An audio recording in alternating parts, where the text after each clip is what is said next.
Welcome home to USA Global TV and Radio. Ours is a place where dreams take flight, voices are heard, and stories are shared. This is where cultures meet, connections are formed, and ideas are transformed into action. This is your destination for authentic storytelling, diverse perspectives, and meaningful conversations. We're where global stories unite and bridges are built beyond all borders. Discover our world of education, entertainment, hope, and inspiration. Together, we're building bridges worldwide. Subscribe to our USA Global TV channel and download our USA Global TV app. Be our guest or join our team. Visit usaglobaltv.com. With heartfelt thanks to our executive producer, Dr. Jacqueline Kerbeck, music scored by Yifei Tang from Cloud Road Music, creative direction by Paul Garcia, and I'm Al Cini, and I'm very proud to be part of the USA Global TV and Radio family.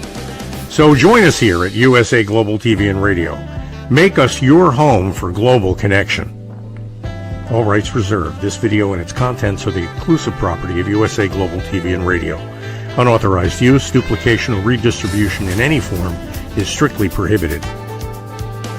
Thank you for being a part of our global community. Let's inspire together.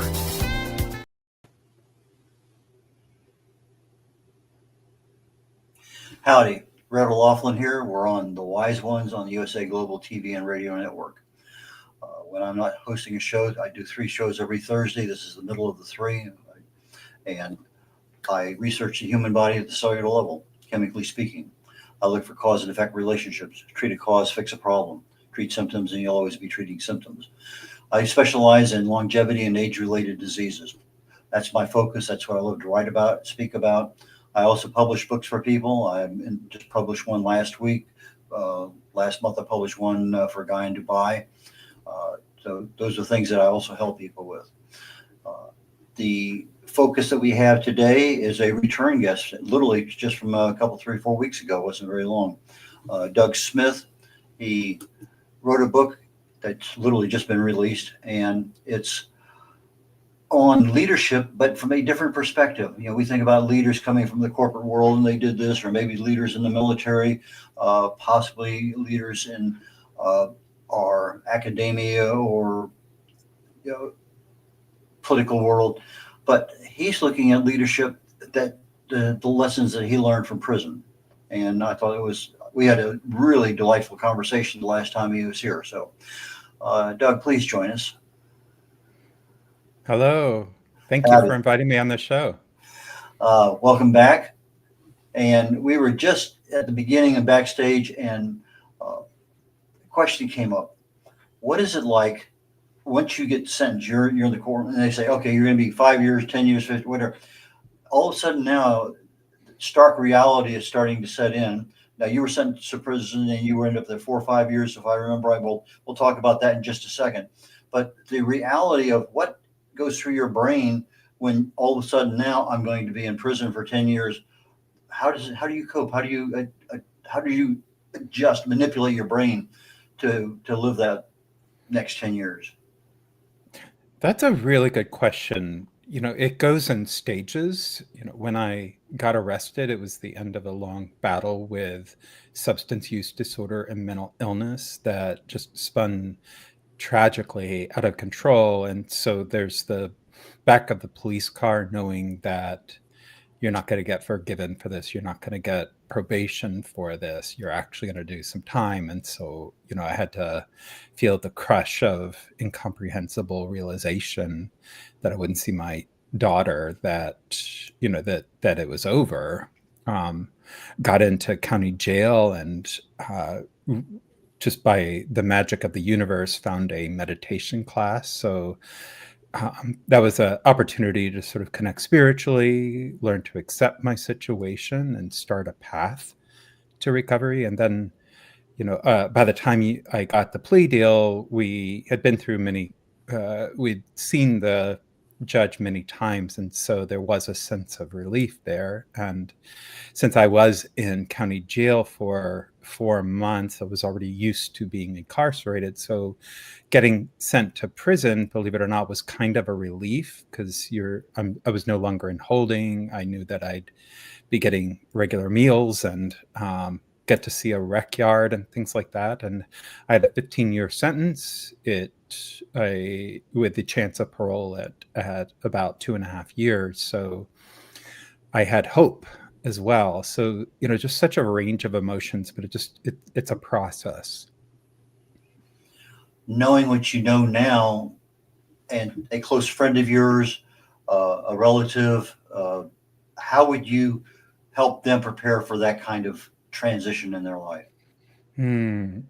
Yeah, honestly, I would invite them to get into meditation. There's a reason where you're far more accepting of your situation. You can learn to breathe and just notice things. I would say be prepared to connect with anything that gives you hope. So even if it's a minor program, like sometimes they have chapel programs on Bible studies or substance use classes, things like that, then get connected with them really quickly, because it's good to find sources of hope right away, and just recognize you're not alone. Everyone's in there for a reason. And look for the winners. Look for the people who want this to be their last time in prison, and surround yourselves with them. Okay.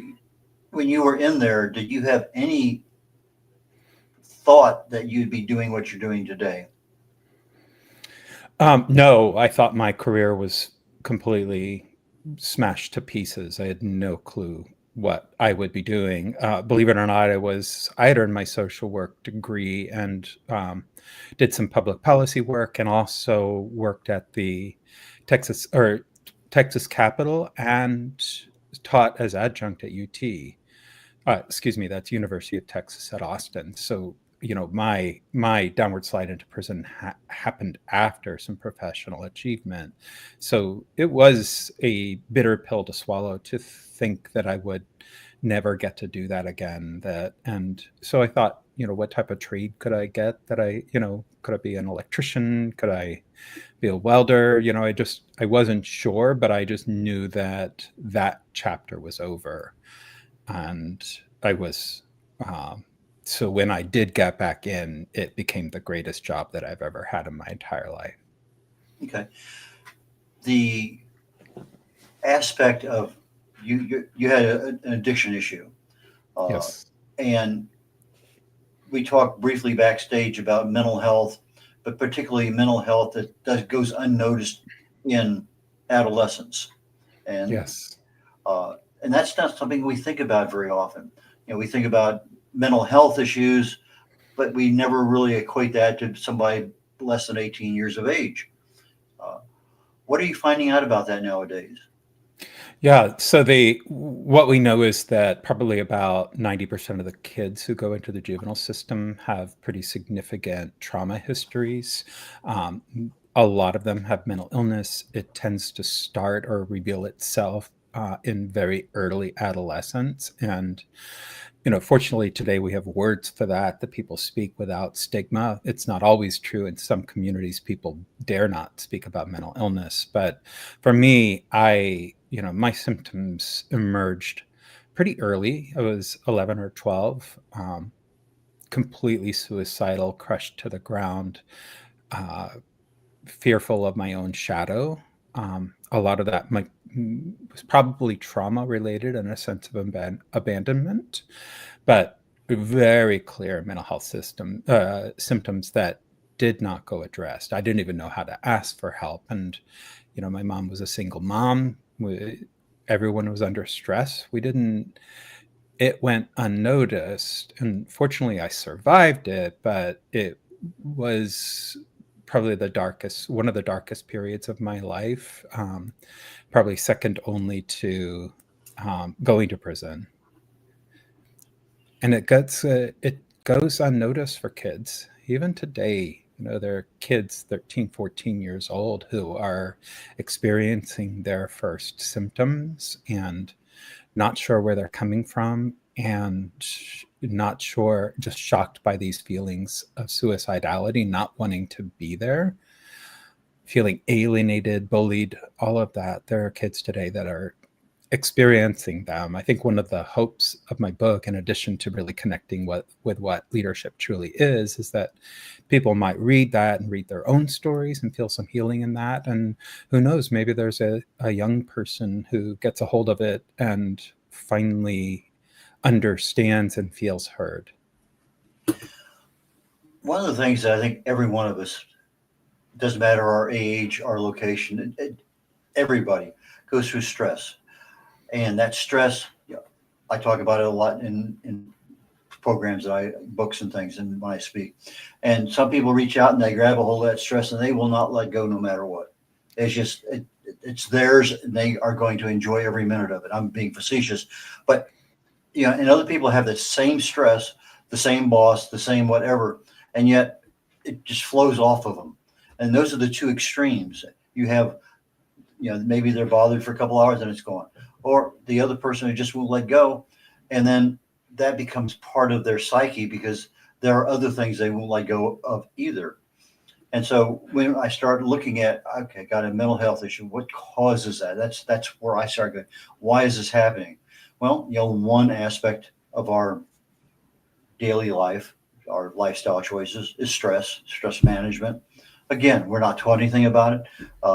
As parents, we have no idea to pass that on to our kids. There's so much stuff out there, but again, you don't know it's there. We don't know what we don't know.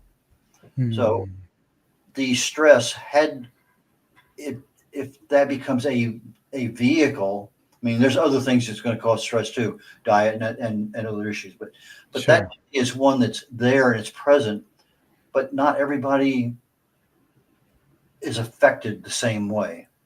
Yep. And I'm sure you see the same thing. Leaders are all different. And some are very successful being hard-nosed, and others are very successful being the exact opposite. So, but if I look at stress, how much do you think that really your inability to manage stress, did that exacerbate everything to that suicidal thoughts? Absolutely. I think, there are different words for stress depending on what someone is experiencing. So, trauma, unresolved trauma, where people aren't seen, they go through harrowing experiences that are beyond their ability to cope, and they weren't met and given the help to process and complete that trauma, then it will remain with them. And so the thing that is stressful brings up those feelings from the past, and they start feeling the past as though it is present. And that's the nature of trauma. We overuse the term, but so I'm trying to make it as simple as possible. And naturally, if someone has unresolved trauma and they bring that into the workplace, then certain triggers like directness from a boss or negative feedback or the overwhelm of a project, it's going to feel much, much bigger than someone who may not have the same trauma history. It's the same project, they're just experiencing them differently. But everyone feels stressed. And even if you have a trauma history, we can handle so much more than we think. And stress in and of itself isn't a bad thing, right? It's what you feel when you're a high achiever. There's not one person I know who does really great things in their lives who doesn't grapple with stress in one way, shape, or a form, no matter how confident and experienced they are. I tell my daughter, who feels overwhelmed, and I just say to her, it never goes away. It never goes away. What you become is stress tolerant, and you recognize that the stress is actually propelling your success. We're coming up on a commercial break in about 5 minutes. So I want to cover a little bit about your book beforehand, and then I want to go into some leadership aspects right after the break.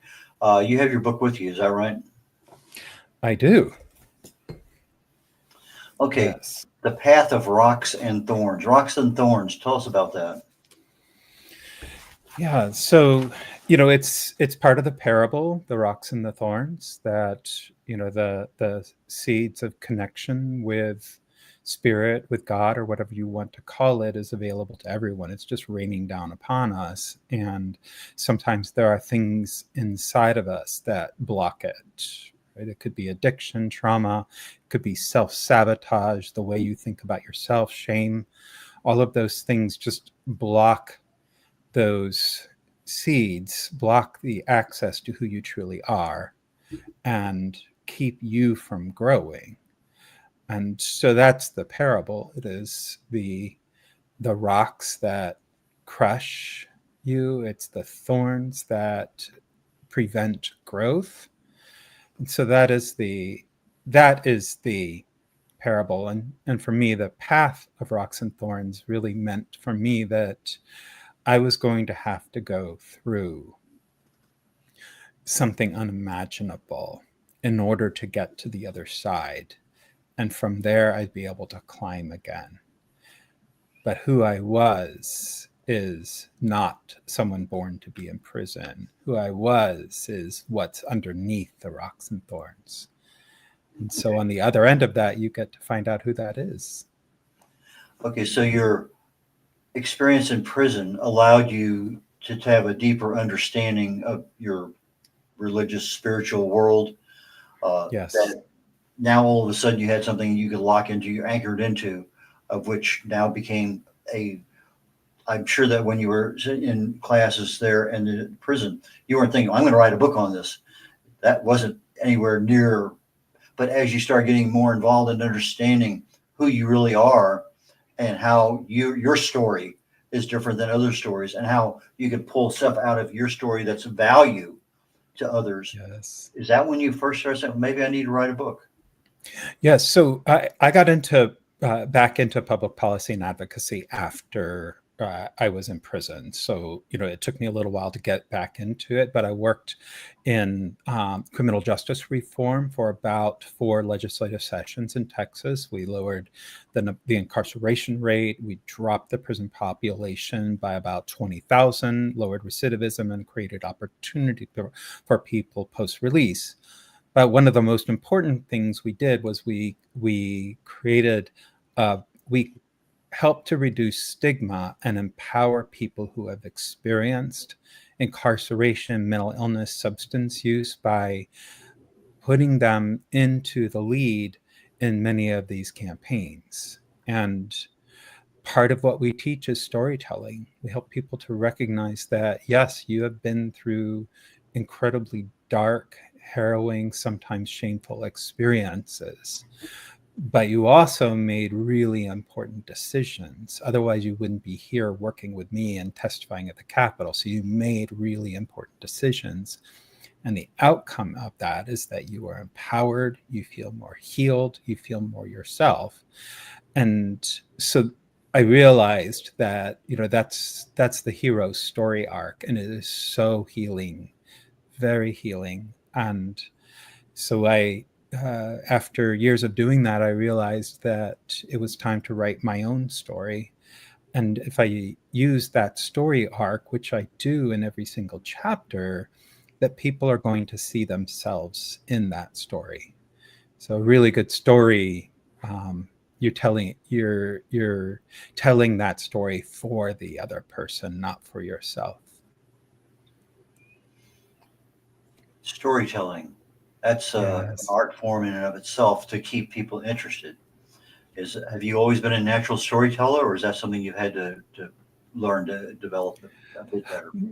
Well, as a leadership trainer and coach, story is critically important. We use stories to communicate effectively. It's a great supervisory tool. It's a great way to do advocacy. It's just a really effective way to connect with people, and it gets people into action. So, I knew that, and therefore I had to hone the skill of storytelling. And fortunately, I was around a lot of good storytellers, so we would actually drill each other. So give me 3 minutes to do testimony on this bill in the form of a story. Pick some challenge from your past that relates. What's the decision you made and what's the outcome of that decision? So we would drill it. Anyone can do that. Okay, we're coming up on a commercial break here in just literally a few seconds. When we get done with the commercial break, I'd like to talk about leadership, definitions, other things there, but let's get into the leadership realm for a little bit, okay? Absolutely. USA Global TV and Radio proudly presents Tracy Cram Perkins, a dementia caregiving survivor teaching how to balance care with peace of mind. #1 resource for dementia caregivers. It's the book Dementia Home Care: How to Prepare Before, During, and After. Over 17,000 copies sold of this must-have guide. And now a testimonial from Tracy Smith. If I was to describe this book to someone who is going through a similar situation, I would underscore how important it is to have some sort of a tool or a guidebook to help you through certain stages. And there's so many, it's such an unknown topic to the average person. And to have this as a reference is essential. It's going to help you get through it personally, as well as help your loved one manage. To learn more, go to TracyCramPerkins.com. Tracy Cram Perkins is an award-winning author. She's also the host of Dementia Home Care television show. Watch it here on USA Global TV and Radio. Howdy, Red O'Loughlin here. We're on the Wise Ones on the USA Global TV and Radio Network. My guest today is Doug Smith. Doug's been with us before on the Corner Bookstore, and today we're talking about his ability, resilience, reform, leadership. How do you make how can you improve those aspects of your life? So please join me back up here on stage, Doug. Hello again. Okay, so we talked about leadership off and on in the beginning, but how do you define, in the military, one of the questions that I think I've first couple, 3 weeks, when I was actually got commissioned and we're out interviewing college students trying to get some recruiting, one of the standard questions that a lot of the recruiters use was, define a leader. And I thought I got so many different answers for that. So I'm going to say, Doug, tell me, define a leader. Well, I mean, first to recognize that everyone is always having impact on everyone. So everyone is really born a leader. Everyone always has impact. So whether you walk into a room and how you walk into a room, your efforts to move things forward, to galvanize, to persuade, all of those things are leadership. And you could see it. You see it in a 2-year-old. And so we're sort of naturally leaders. So when you do leadership development, what you're doing is really helping people to connect with that. And you do it by helping people to see that the results that they are producing in their lives, right? You to look very clearly at, how's your team doing? How are people responding to you? Are you alienating people? Are you moving projects forwards? Are people meeting their expectations? Things like that. And so in leadership development, you learn to look at it as a mirror. Like all of these outcomes, this world that you're creating, you see the job of a leader is to see themselves in that. What did I do to create this? And whether it was what I intended or not. And from there, now you've got something, and now you have a pathway to becoming even more effective. So it's just a recognition that you're doing things all of the time that impact other people, and that is what makes you a leader. Okay, so your company, your family, your group that you're in, and these can be applied all over. You have the tactical end of things. Those are the things that have to get done today. These are measurables. But then we also have the strategic thinking. Where do I want to be in 5 years, and how do I get there? Those are totally different mindsets.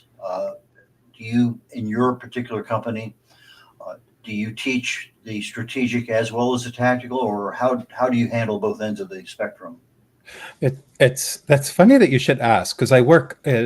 My preferred client is one where we do it cohort style, so with a certain group that goes through a certain number of sessions. So I'm always happy to do a session, maybe a little bit of coaching on top of that, and people get some value out of it. But a a longer term program where you get a few classes is more impactful. And the reason is this: you start internally doing exactly what I've described. You look at, okay, I'm creating impact in the world.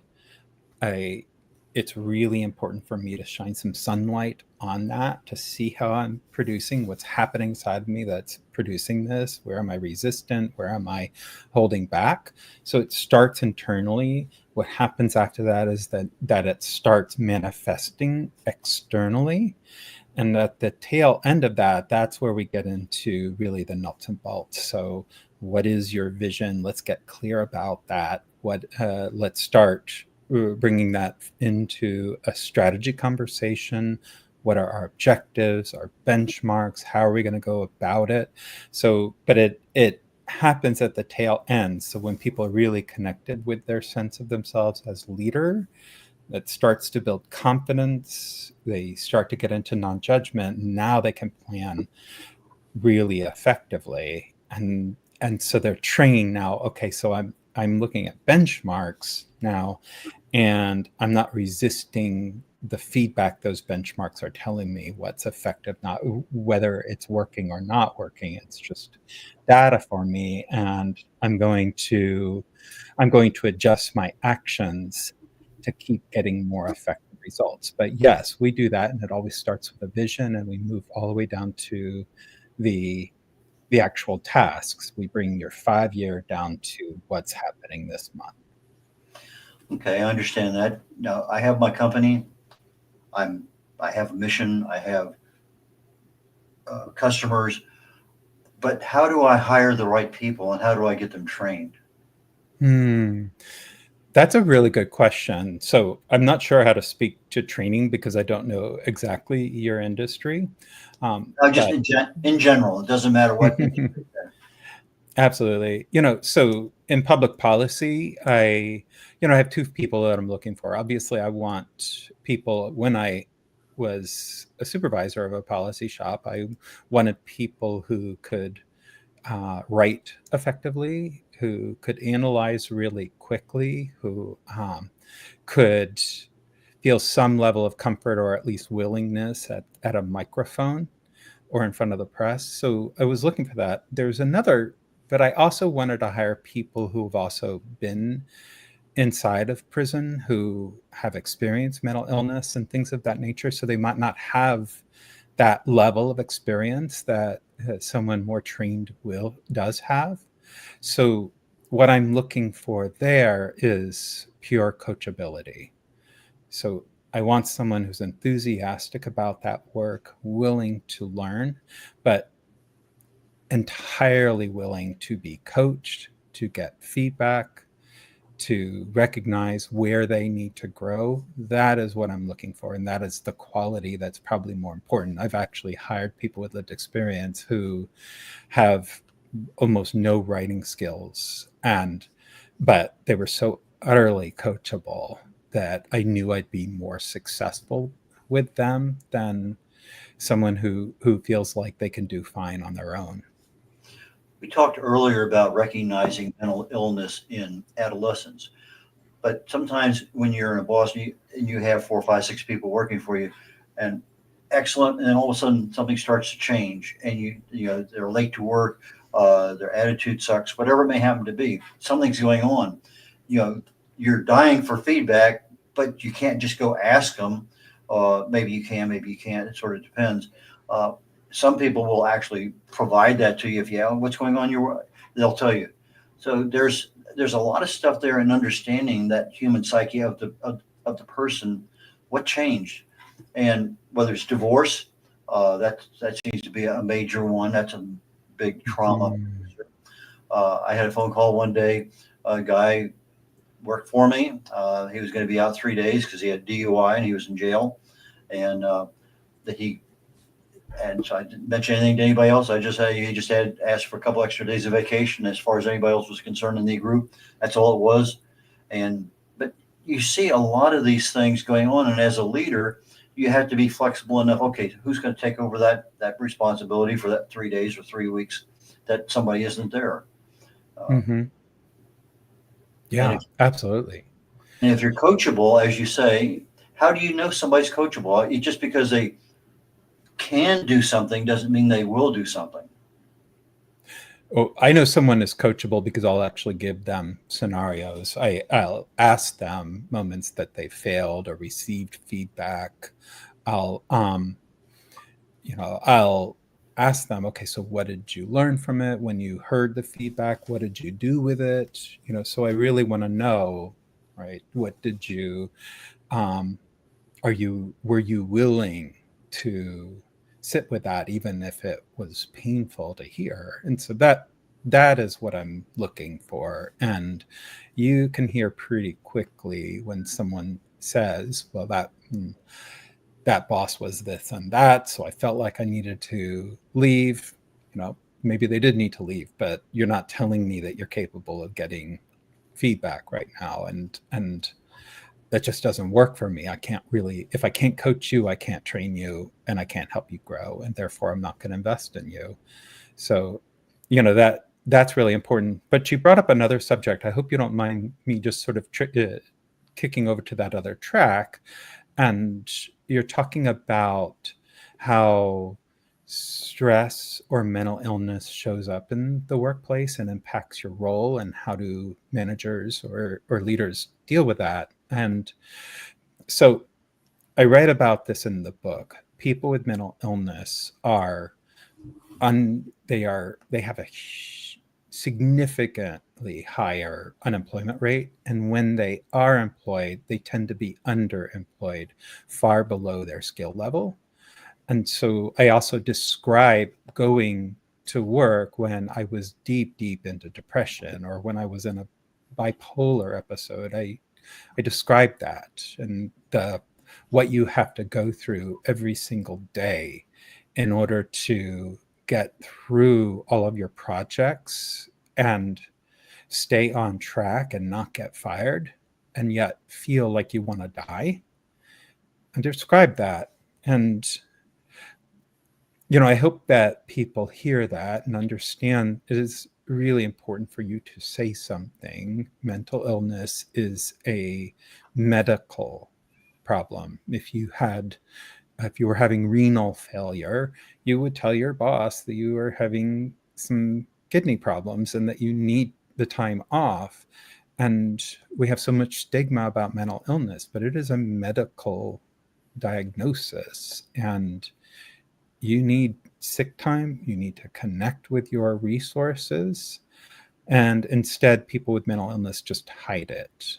And, I can tell you that the one job where I had to walk through it with mental illness, I was ultimately let go from that job. They didn't fire me, they gave me severance, but it was humiliating. And so it's really important. I think I'd love to get that message out there, is if you're having mental illness, then, you really do need to talk to someone. Take advantage of your resources, your time off, and insurance if you have it. Well, Doug, that same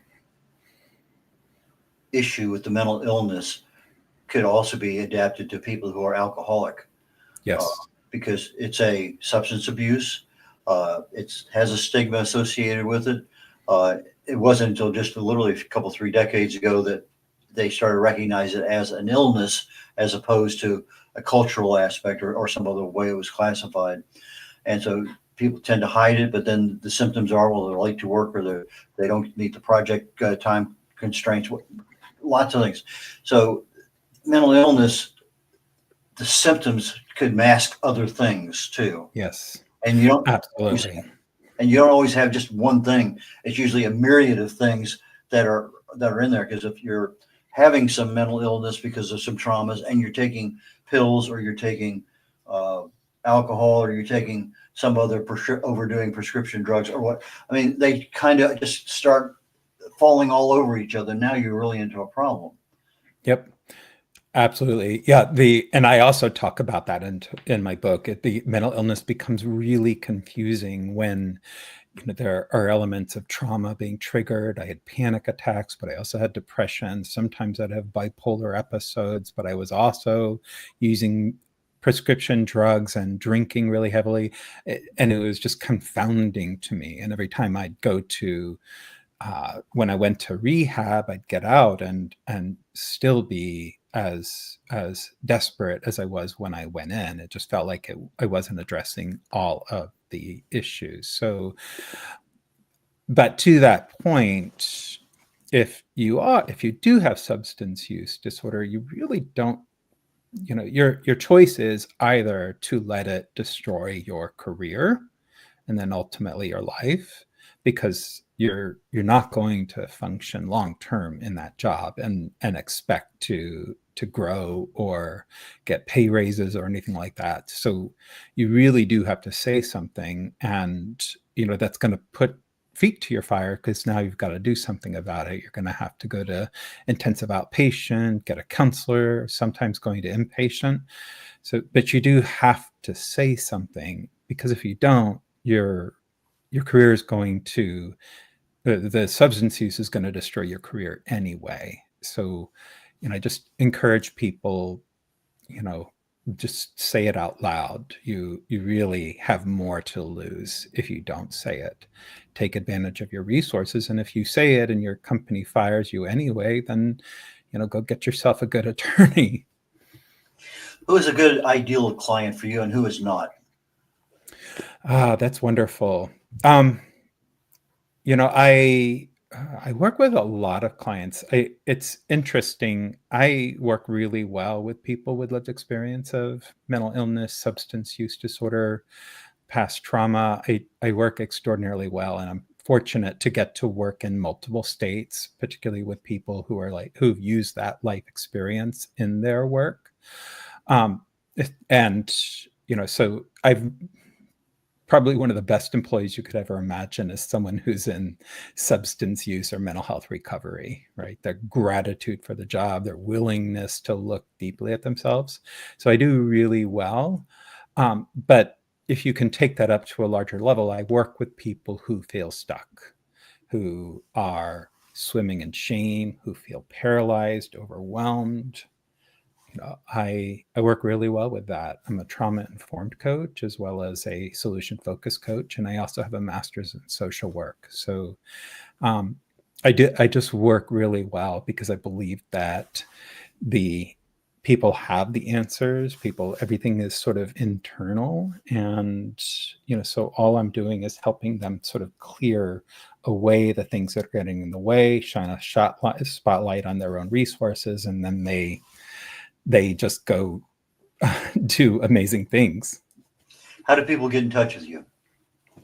So you can do it in one of two ways. You can go to my website. It's www.d-degree.com. Or you can go to my LinkedIn page. It's up on the screen. But if you want to just reach out to me directly, you can just email me. It's doug@d-degree.com. For our audio audience, D as in dog, dash hyphen degree, DEGREE.com, and Doug Smith, DOUG hyphen or dash Smith hyphen or dash MSSW for his LinkedIn account. Doug, I enjoyed our conversation. Again, I really and truly did. You provide a lot of good information. I can easily see why that you could be a super keynote speaker, which is one of those things that you do. So yes. I look forward to our next conversation. I'm sure it will occur in the not too distant future. So take care, enjoy, and I will look. I guess, as I said, I look forward to our next conversation. As do I. Thanks, Red. I appreciate this. Take care. This is Red O'Loughlin. We're on the Wise Ones on the USA Global TV and Radio Network. Our guest today was Doug Smith. Doug has a book out on leadership lessons from a prison cell is the subtitle, and the name of the book is The Path of Rocks and Thorns. And I have a show coming up literally in about 18 minutes on Talking Heads. I'll be talking about how you can publish your book in about 7 days.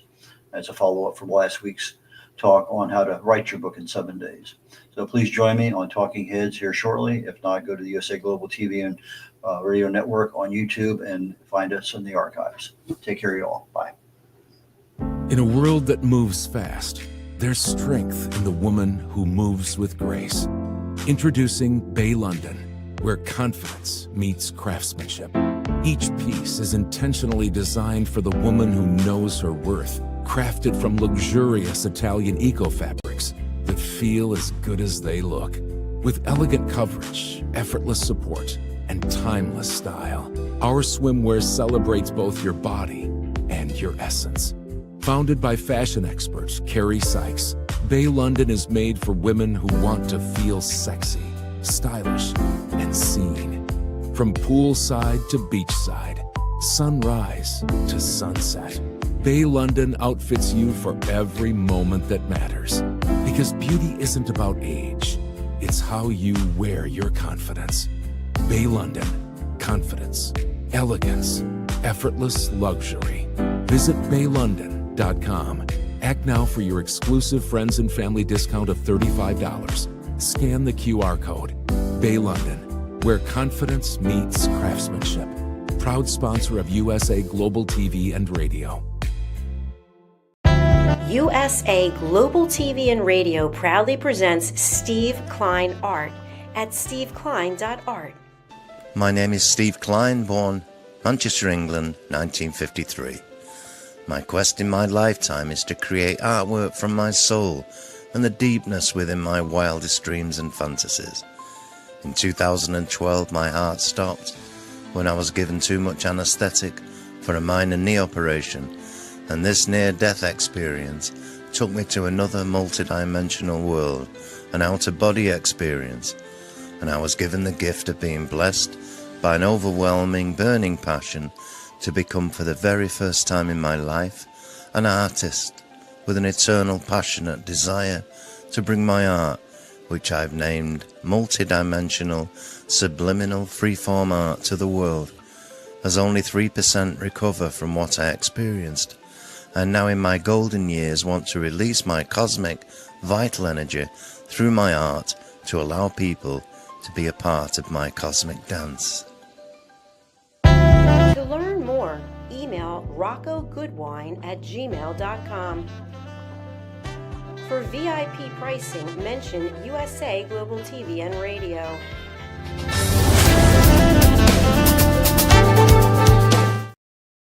Thank you, viewers and listeners of USA Global TV and Radio, for joining us today. We're honoured to have your time and attention as part of our global community.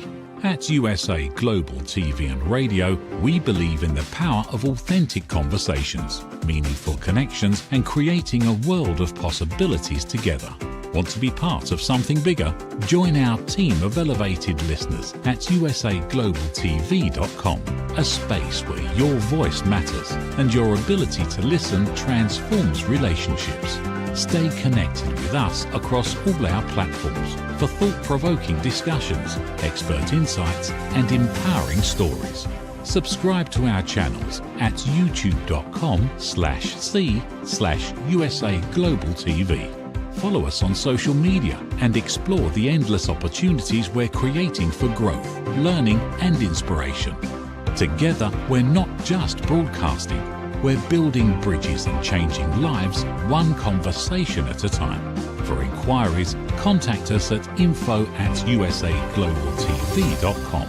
Music by Johnny Dyes. Produced by Executive Producer and Director Dr. Jacqueline Kerbeck. Voiceover by Mike Porter. Creative Direction by Paul Garcia. All rights reserved. Copyright 2025. Visit usaglobaltv.com to view our full terms and conditions.